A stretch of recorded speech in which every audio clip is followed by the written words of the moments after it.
When you hear the term executive functioning, do you tend to think about academic organizational skills? Well, if you do, you're normal because that's what most people's understanding of executive functioning is. It's academic organizational skills and maybe time management. Well, in today's episode, we're going to talk about the three zones of executive functioning: home, school, and social. Welcome to the ADHD Guys podcast with Mike McLeod of Grow Now ADHD and Ryan Wexelblatt of ADHD Dude. Learn about parenting kids with ADHD from two male licensed professionals who specialize in ADHD and executive functions. No fluffy parenting advice, only practical information that will help you help your child. All right, so Mike, let's get started, I think, probably with academic executive functioning, because if that's what most people are familiar with, that might make the most sense, to start there. So when we talk about academic executive functioning, as I mentioned, most people think it means academic organizational skills or time management, tests and those kind of things. Why don't you talk about the academic executive function skills that people typically would not think about? Absolutely. So this is something I talk about all the time when I go in and I train schools and do my presentations, is it's all about talking about this old, outdated view on what ADHD and executive functioning truly are. And we've talked about on previous episodes how so many kids with ADHD and executive dysfunction are being sent to inappropriate therapies and inappropriate counseling because so many people have an outdated view on what ADHD and executive functioning truly are. So when you first mention executive functioning, the first thing that pops into probably 99.9% of the population is time management and organization. So people think about executive functions and they think of a messy backpack, folders all over the place, not organizing things into folders, kids with a messy bedroom, not being able to use a calendar and use alarms and use reminders. And this is why most of the time when we see schools do executive functioning classes, we tend to see them working with someone during a free period, organizing backpacks, organizing folders, which you and I know too well is just keeping kids prompt dependent and not doing anything. So it's so unbelievably important that we go through this reframe, and I describe it as a transition from external to internal. So forever we looked at executive functions as external time management, external organization. But let's look inward now at the internal skills that are lacking and need to be strengthened. So when it comes to academic executive function, the first thing we have to talk about is self-regulation and being able to regulate your emotions, your language, your body, your behavior towards the challenging and non-preferred academic coursework in the classroom. So Mike, before we move on and you describe a little more, I want to just clarify something for everybody. So you use the term executive dysfunction, which, as we know, has become a very common term, as is the term executive function disorder.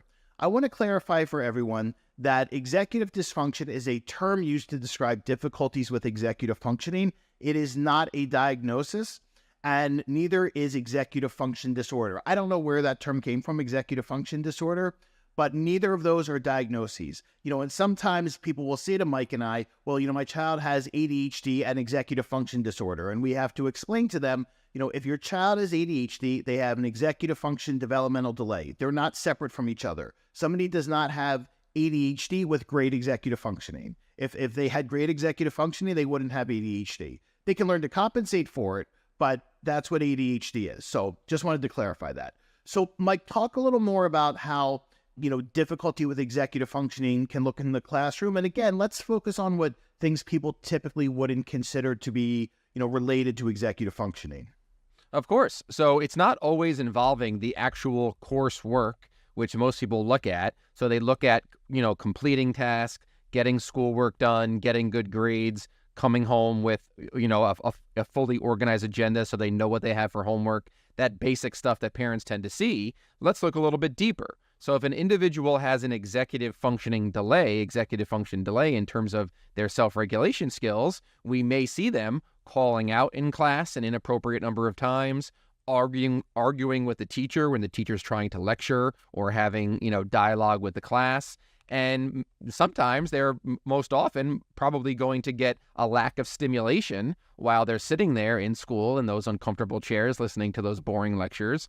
They're probably sitting there and they need some stimulation. So they may just provoke a peer or make some inappropriate jokes or go for some shock value in the middle of class to get that negative attention or to just get that attention in general to stimulate them. The other thing, sometimes parents will hear that, their child is great in one class, but they really struggle in another. So I think it's important to clarify, that ADHD is not a condition of difficulty sustaining attention. It's difficulty regulating your attention to things that are not interesting to you. So for instance, many kids with ADHD, enjoy, history or science or social studies, whatever, but they struggle, in something like math or in language arts class. Well, that is completely normal because if they enjoy history, they can sustain their focus there. If they struggle, in language arts class because it's a lot of writing, and as we know, writing is all executive functioning, it makes complete sense why they won't have the same kind of consistent performance in both classes. And that's a great thing to add in there. So when an individual has ADHD, the two most common academic challenges, now we're talking about the academic pieces and work completion and grades and things like that, the two most common academic issues kids with ADHD face are number one, reading comprehension, and number two, written expression, because those two tasks require the most amount of executive functioning to be able to read and visualize what you're reading, and then to be able to slowly produce writing after you visualize. And just so everybody understands, when Mike is talking about reading comprehension, and please, correct me if I'm wrong here, what we're talking about is difficulty with inferencing, with summarizing, with getting the bigger picture. Because the ADHD brain can be really good at focusing on details, sometimes irrelevant details. What they have difficulty with is this bigger picture thinking. So when we talk about reading comprehension, what we're basically talking about is what is your ability to comprehend, the bigger picture of that chapter or the theme or whatever it is. Is that how you would describe it, Mike, when we talk about difficulty with reading comprehension in terms of executive functioning? That's definitely it. So these are the kids that have a really hard time finding that joy in reading and learning to really be able to do it without, really needing significant regulation first, because they're not truly making the mental movies as they read, and they may get stuck on irrelevant details. So in terms of, there might be some information there about what the character looks like or what the character's doing, and they might get a little bit stuck on that information instead of sort of the bigger picture of what they're doing, why they're doing it, the perspective taking in terms of what, the relationships between characters. So understanding the bigger picture and connecting the dots from previous chapters and making inferencing to what might happen in the future. So especially as your child gets older into those middle school, high school years, they could really struggle in that deeper context reading comprehension. And in terms of writing, what we see is a lot of kids with ADHD do fine with writing when it's like creative writing, when it's free writing. What they tend to struggle with is structured writing assignments. What definitely helps is if writing, is highly structured in terms of the scaffolding in place, so like having a rubric. But that's what they tend to struggle with, is more when they have to, describe something that happened in a paragraph or those types of things. I can add to that. I see a lot of students with ADHD really struggle to be able to write about themselves. So we know kids with ADHD struggle with nonverbal working memory and episodic memory, which is their own autobiographical memory of the past. So I see a lot of kids with ADHD really struggle when there's like a do now at the beginning of class where they have to write about a specific event of their lives. So to be able to look introspectively at themselves and write about themselves, that's a real big struggle. But we have to look at what writing really is. Writing is organizing your internal language, having a plan in your mind. So it's planning, prioritizing, problem solving, and having it all right there in your brain. And then very, very slowly over time with that delay. And if there's one thing that kids with ADHD struggle with, it's a delay, anything that involves a delay. So it's a very slow process to transfer it from your brain down, all the way down to your arm, to your hands, from pen to paper or a keyboard. So the slow process of writing is really what these kids struggle with. And it's also sharing information in a narrative format. So, Mike, I don't know if you ever saw this before, but one of the things in the social thinking, the informal dynamic assessment, is that you ask kids to describe, the last book they read or the last movie they saw. Because what you're looking for is to see, can they share information in a narrative format, and are they giving the right amount of details? And every time I did this with a kid, most of the time it's very few details. Often, it's when they're telling about the last movie they saw, they put the ending in the middle and the middle and the end, and, it's all disorganized. And I use that and I say, I point out to parents, I say, if he struggles or she struggles with writing, well, this is the reason why. But also think about, how this can affect things socially. If you can't share information in a way that other people can understand, that's a problem. It's something that we can work on, but that can be problematic. Exactly. And one of the best supports that not a lot of people know about is we have to get these kids comfortable telling stories verbally first. So one of the best things to do with younger kids is to get like those story cubes where you roll the dice and there's different pictures, and based on what the pictures are, they have to then tell a story involving those things. So you can roll a dice and there could be a picture of like a castle and a star, or like a sword or whatever, and then they have to tell a story involving those things. And then as kids get older, a really great support that I've seen put it onto a lot of 504s and IEPs is first having the child tell the story orally first. Tell the story out loud first, and then here's the key, using their school laptop. This is, finding the small positives with school laptops, having the child record themselves orally describing what they want to write about, and then giving them headphones and letting them listen to that recording while they write. So, Mike, let's move on to talking about executive functioning in the home and what that looks like and often how it presents. So, one of the things that I always talk about is this idea of prompt dependence. So, I say when you are acting as your child's executive functioning, they are prompt dependent, meaning you're telling them, put your shoes on, do this, do that. And one of the things that we need to help kids do is move from prompt dependence towards independence by helping them develop their own internal dialogue, or what I call brain voice with kids, as well as helping them with their nonverbal working memory, or what I call future thinking skills. So why don't you explain to people, what those two things are, the internal dialogue and nonverbal working memory, so they can have a better understanding of, how this presents at home. So in terms of home executive functioning, when we're talking about these three zones here, home, academic, and social, home executive functioning tends to be that one zone that these kids struggle with the most. So many of these kids with ADHD have an average to above average IQ, and they do quite well at school. They respond well to the increased structure, the increased accountability, and many of them get by in school and do quite well. But it's in the home where we see the vast majority of the behaviors and this true developmental delay. And now we're talking about the foundational skills of executive functioning, which really need to be understood by all parents of kids with ADHD. The first is nonverbal working memory, which is the ability to create mental movies and hold an image in mind and manipulate it and make mental movies within your mind in terms of your hindsight for your past and also your foresight for your future, making mental movies of the past and the future to help you regulate and motivate. Then we have our verbal working memory system, which is the self-directed talk system, the ability to have an internal dialogue and have a conversation internally, privately, and silently with your brain coach to have a conversation and help talk yourself through challenges and problems. So let me give an example of what Mike just described. So let's say your child, is doing homework at home. Well, they have to picture themselves handing in the homework the next day in, whatever class it is. From the elementary school, they hand it into, the homework folder. So that's them using their nonverbal working memory. It's that mental movie of imagining themselves, handing in the homework. Now, they might do that at home, and they're supposed to do it when they get to school, obviously. However, if you don't have that internal dialogue, that brain voice reminding you to, hand in the homework and reminding you about this mental movie, well, then it's not going to happen, which is why so many kids with ADHD do homework and forget to hand it in. I was just going to say that right there, the second those words came out of your mouth, there's so many listeners listening to this episode right now saying, I cannot believe my son does that. And this is like a pretty recent phenomenon that's been happening ever since school became virtual and online with Google Classroom, Canvas, Schoology, Yes. Whatever. These kids literally do the homework. They do the hard part.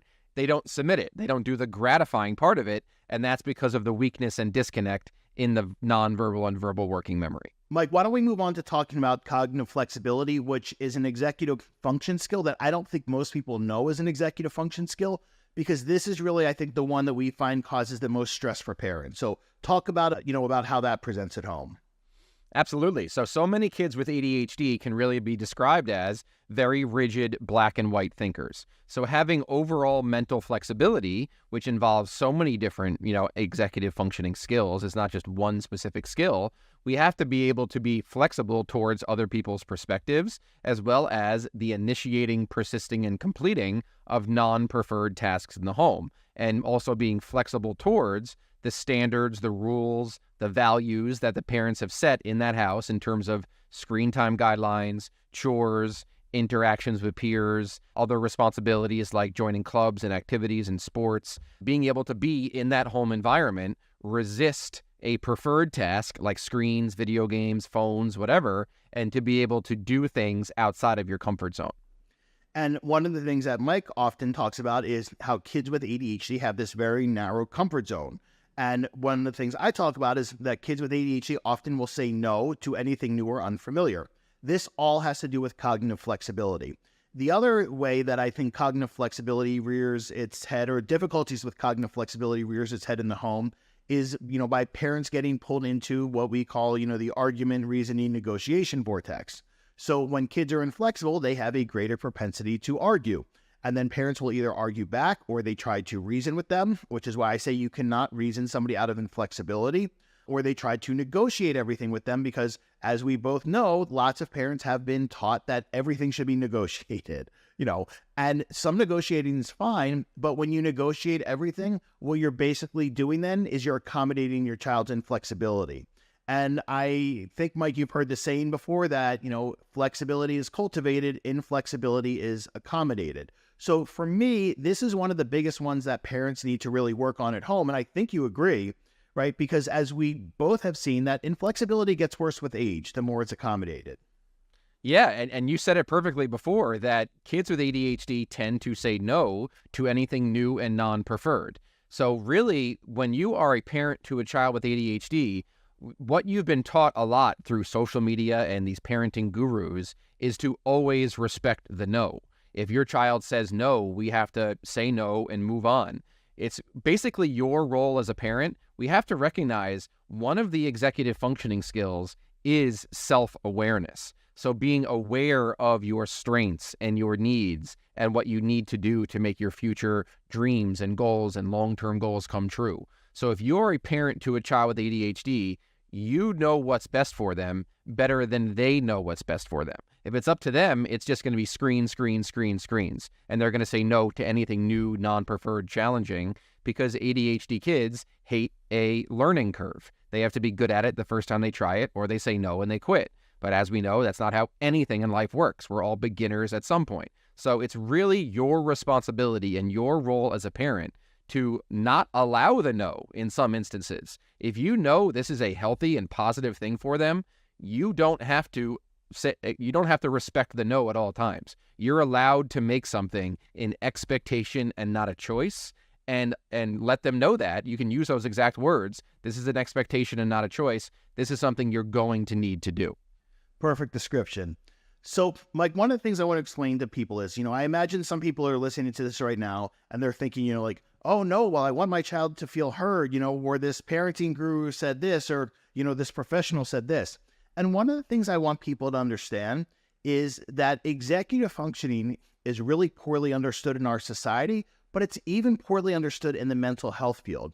I actually believe that the label oppositional defiant disorder came about because the mental health field does not understand that inflexibility is an aspect of executive functioning, and that's how that label came to be. So when we're talking about this, we just want everybody to understand that this is still not a subject, in 2024 that most professionals have an understanding of. If you want to learn about executive functioning, you really have to do your own homework here and learn about it, just as, Mike and I have, and many of our colleagues who specialize in this have. So just please keep that in mind. Mike, I think the last part of home executive function we should talk about is the time management part.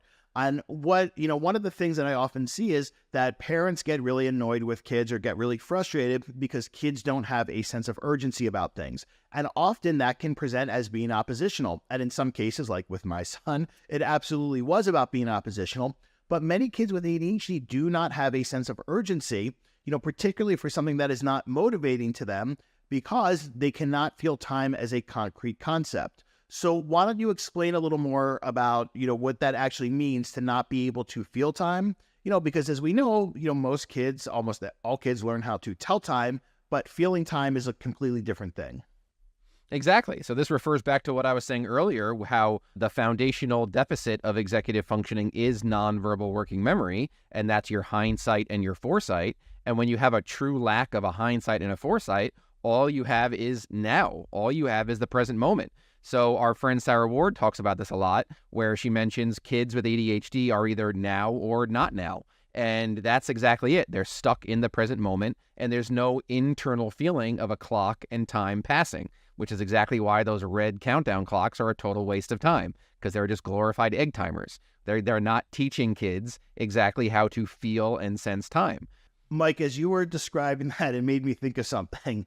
I was listening to a podcast once on executive functioning, and the guest on the podcast was the author of the best-selling executive function book on Amazon. And what the author had to say was, well, just keep prompting your child until they generalize the task. And I had to rewind it. I hit the button for like 15-second rewind. I was like, what did they just say?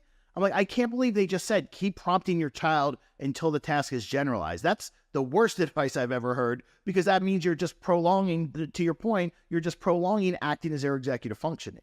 That's terrible advice, but let's be honest, you've heard worse advice. Yes, I have. You've heard worse things. Yes, but not that's the best-selling author. Yes, and it's because of that book that we're talking about right now that everyone thinks executive functioning is just time management and organization. So hopefully this episode is clearing that up, where we're learning that executive functions are the greatest predictor of success we have for human beings, period. Not IQ, not athletic ability or good looks or any of those things. It is true executive function skills and the ability to regulate your emotions, self-motivate towards non-preferred tasks, self-evaluate, and be self-aware.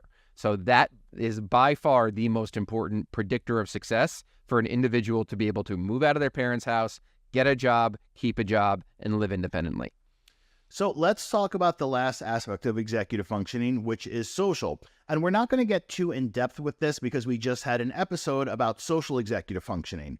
But again, Mike, I think this is, a topic that, most professionals don't understand. So what happens because most people don't understand the, social aspect of executive functioning? Well, they label things as, this umbrella term as missing social cues. And I'm not even 100% sure what that means. I mean, I think it means not, reading, facial expressions and things that we really more associate with autism. But when we talk about social executive functioning, again, because executive functioning encompasses every facet of life, really, when it comes to the social piece, I think the things that we see most prominently that kids with ADHD struggle with are number one, perspective taking, and number two, cognitive flexibility. Do you agree with that, or would you say something different? Yeah, and part of that, of course, is the situational awareness and sort of being able to be aware of themselves, and of course, social reciprocity with peers. But overall, this whole topic of social is just so generalized with parenting information and the parenting social media gurus, where everything is social skills, and let's do social groups and adult-directed social groups. And we always lose, and all these play groups and play therapy. It's so unbelievably important that we have to remember the overall goal here. If you are going to get your child help with anything involving social, the goal has to be for them to make friends and keep friends outside of that therapy or that counseling or whatever that may be. There has to be real world carryover into the natural environment. So what is your kid doing in that social skills group, that play therapy group, that's going to actually help them make and keep friends when they're not in that group? If there's no focus on actual skills they can use, like the social executive functioning skills, which are the internal executive functions, aside from the old outdated eye contact, topic maintenance, and that crap, we have to look at the internal skills so they can use that stuff in the natural environment. That's what it's all about, because too much focus is on, oh, he interacted so well with his peer today in the group. That's great, but is he doing that when there's no adults around? Well, Mike, let's also clarify for people that the research data is clear that social skills groups have been proven not to be effective for kids with ADHD. And, play therapy also does not help build social skills. There's no evidence of that whatsoever, for kids with ADHD. So I think, Mike, to finish up, let's just go through, how about this? I'm going to name the different social executive function skills. And why don't you give an example of how each one of those presents? Because we know our audience likes examples of things, right? Let's do it. Okay. So why don't you start off with, let's talk about perspective taking. So understanding others' thoughts and feelings and understanding how you're coming across to others. What's an example of how that would present? Sure. So I would say the most often the way I see this is when kids will tend to sort of either dominate a conversation about their preferred interests, or they sort of just constantly are those kids that go for that laugh or go for that shock value. So this is going to be the kid who just overuses a joke, overuses a meme, or overuses a very specific topic of conversation over and over and over again without thinking about if that's what the other person wants to discuss, wants to hear, or wants to be part of the conversation. And also not thinking about how the other person is perceiving you and having them be part of the conversation as well. And the one thing I would add to that is it's not showing interest in others, because in order to show interest in others, to show that you want to be friends or that you're engaging in the conversation, you have to be thinking about their thoughts. And you have to be thinking about, I need to keep this person engaged in the conversation, right? And not just talk about what I want, which is, basically what you said already. So perspective taking for me is really the foundation of what we call social executive function skills. So for the next one, cognitive flexibility, why don't you give an example of how difficulty with that would present? So this presents most often, and this is exactly why you talk about this all the time. You have great articles on this, why recess is the hardest period of the day for many kids with ADHD. So the ability to have flexibility during competitive play, if they're playing Foursquare, Gaga. How many kids with ADHD play Gaga for 30 seconds, Gaga ball for 30 seconds, and then a whole fight erupts because of their lack of cognitive flexibility? So the ability, so first of all, it starts with the lack of perspective taking and understanding other people's perspective, but also the inflexibility to take in other people's likes and interests and their play-based, desires and interests into account and being very rigid in your play.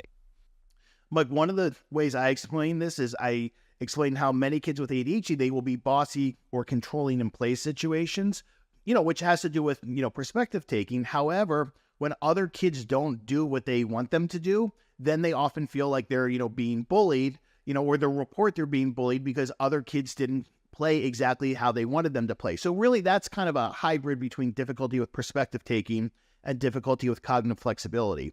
But the other thing, Mike, as you were talking, I thought about is that all these kids who struggle with, cognitive flexibility in the playground, those are going to be the same kids in middle school who are sitting at the lunch table on their phone, not interacting with anybody, most likely. Correct. And that's something that always has to be taken into account when we're talking about ADHD, because they are so incredibly prone to screen addictions, is so many parents are so worried about this child's social skills, social executive functioning, and social relationships. But if you're giving this child a smartphone before they're ready, and that smartphone's in their pocket at all times, what do you think they're going to do during downtime? Do you think they're going to leave their phone in their pocket and go learn about a peer and build a relationship, or pull the phone out of their pocket and scroll or play a game? So you also have to take that into account. Am I giving my kid a smartphone before they're ready? Do they really have this significant of lagging skills? That's why they don't have friends? Or do they always choose screens over meeting people? So the last one that we'll talk about is situational awareness, or what I call reading the field. So situational awareness is your ability to essentially what people refer to as reading a room. It's taking different pieces of information together from the environment, putting it together as a whole, making meaning of it, and then directing your words and behaviors based on the context of the situation. So, Mike, the reason I actually came up with that, the recess being the hardest period of the day for many kids with ADHD, it wasn't because of what you said, although that makes sense. It was actually because the number of kids I was seeing with inattentive ADHD primarily, who would wander around the perimeter of, the field during recess and often collect sticks. For whatever reason, lots of kids with ADHD like collecting sticks during recess. That's a very good point. Yeah. But it's really social executive functioning as a whole. Yes. The lack of true social executive functioning during unstructured, because recess is non-adult directed. The kids are left to their own devices to play and interact with peers. So the lack of social executive functioning as a whole is the reason why, situational awareness being number one, why recess is so hard. So, Mike, why don't you explain why, kids with ADHD, pertaining to situational awareness, why they can do okay in structured or semi-structured social situations, but they would struggle in an unstructured one like recess or, maybe, at a birthday party or summer camp, something like that. Yeah, so structured is much more predictable. And oftentimes in structured environments, you know what's coming, it's predictable. And oftentimes, even unintentionally, you're prompted by an adult in terms of what to do next. So if it's structured, you wait turns, you take turns, you know what's coming, it's very structured in terms of sequence.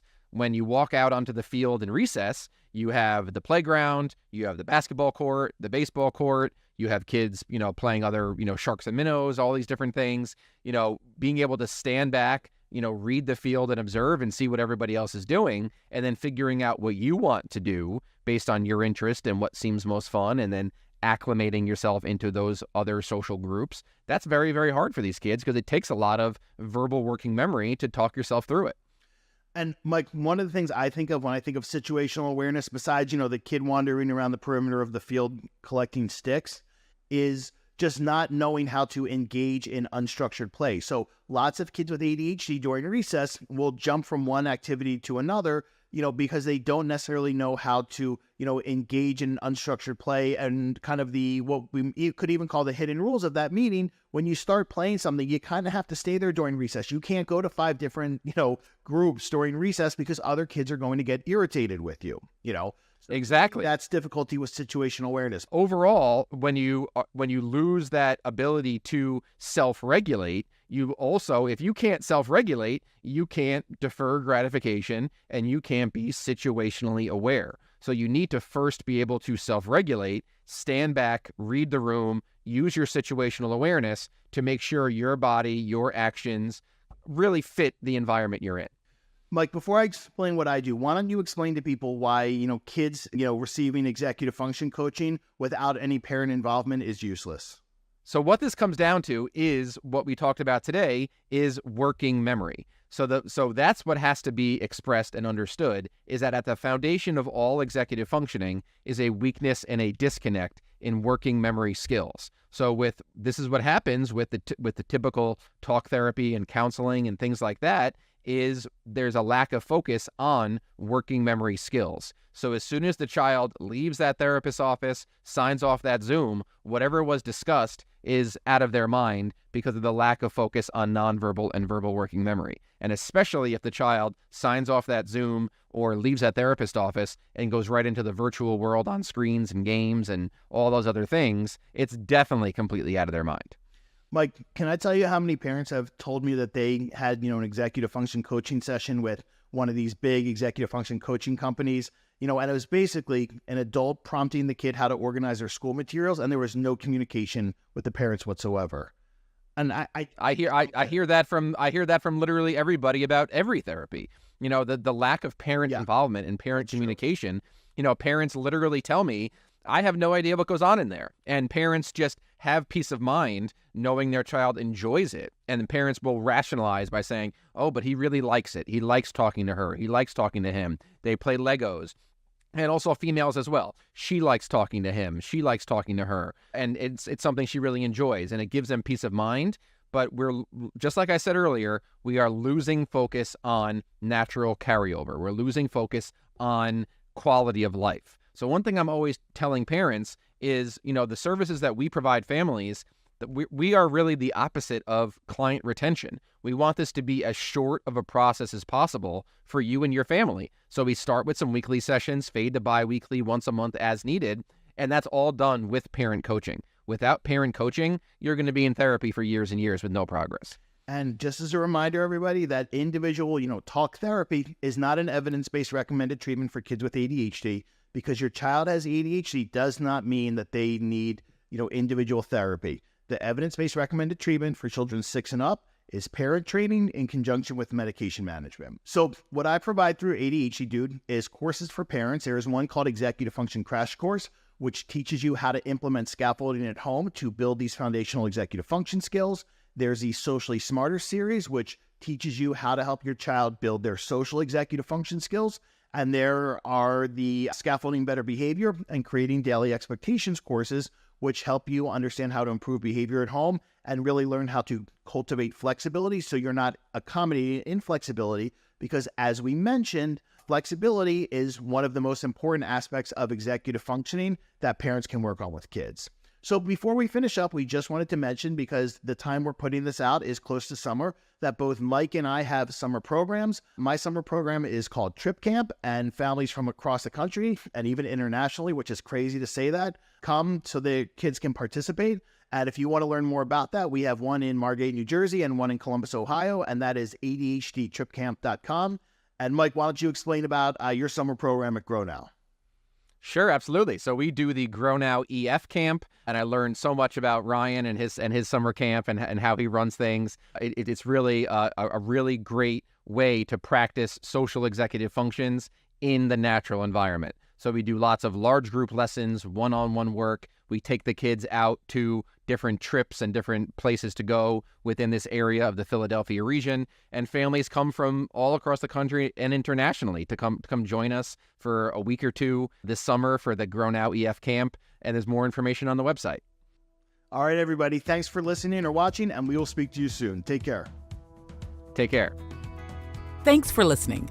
To learn more about Mike's practice, Grow Now ADHD, please visit his website at grownowadhd.com. To learn about the services Ryan provides, please visit ADHDdude.com. You can find Mike on Instagram at grownowADHD, and you can find Ryan at the ADHD Dude YouTube channel. The ADHD Guys podcast and content posted by either Grow Now ADHD or ADHD Dude is presented solely for general informational and educational purposes. The use of information on this podcast is not intended as a substitute for the advice of a physician, professional coach, licensed mental health professional, or other qualified professional, diagnosis, or treatment.